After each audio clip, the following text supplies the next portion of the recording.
So kind of a busy day for you, I would imagine, or a busy couple of days. So Yes. on Thursday, we saw our biggest inflows from retail investors. And then on Friday, we had nearly as much. So the biggest 2 days, Yes. biggest 2 days combined ever. What does that mean? What are these retail investors doing? Because everybody else who's an institutional investor, hedge funds, they seem to be selling. Why are retail investors buying? It's dip buying season, in case you haven't heard. But yes, in all seriousness, last week as a whole was the third largest week of inflows for stocks and ETFs from retail investors, only behind August of last year when we saw the tech meltdown and the momentum meltdown, and at some point in early 2023. And as you said, Thursday and Friday drove those inflows. According to our data, which started in 2014, Thursday was the biggest day of retail inflows with $3 billion of net purchases, followed by $2.1 billion of purchases on Friday. Clearly, retail investors are looking for opportunities here.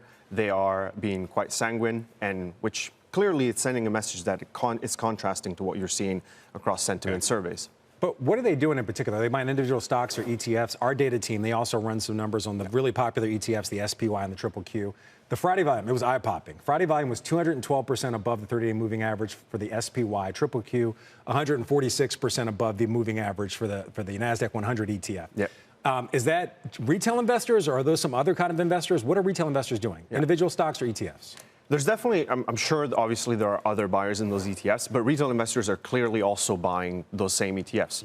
When you look at the leaderboard over the past week, really what we saw, some very classic, familiar large cap tech names like NVIDIA, Tesla, Amazon, Apple, and so forth. And on the ETF side, you have SPY, Triple Qs, a couple new interesting new entrants like one of the Vanguard trackers of the VOO, as well as Ford as a tariff play there. Okay, so well, I saw Ford here on the list. Right now, shares of Ford down about 2.5%. It's an automaker getting hit by another set of tariffs, also impacted by the country-specific tariffs for Canada and Mexico.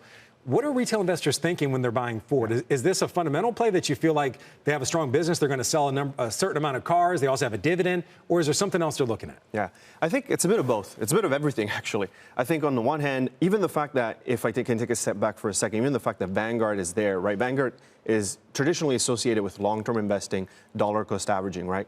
So when it comes to Ford, it's hard to say exactly from the hard flow data what's the psychology behind it. But clearly, on the one hand, this is a name that is very familiar to retail investors, and that's what they gravitate to more often than not.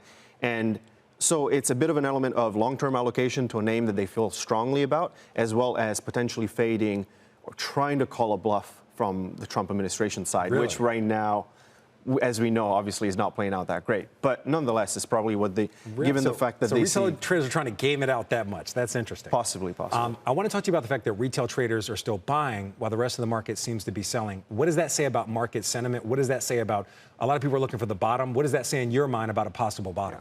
I think there's two ways you can really analyze this, the sell-off and the drawdowns. From a behavioral point of view, and I've written about this last week or a couple of weeks ago, you can use a Kubler-Ross 5 stages of grief framework when it comes to retail behavior, right? We're clearly past the denial and anger phase, and we're deep in the bargaining stage where you're basically trying to fight the trend, buying dips, fading rallies perhaps.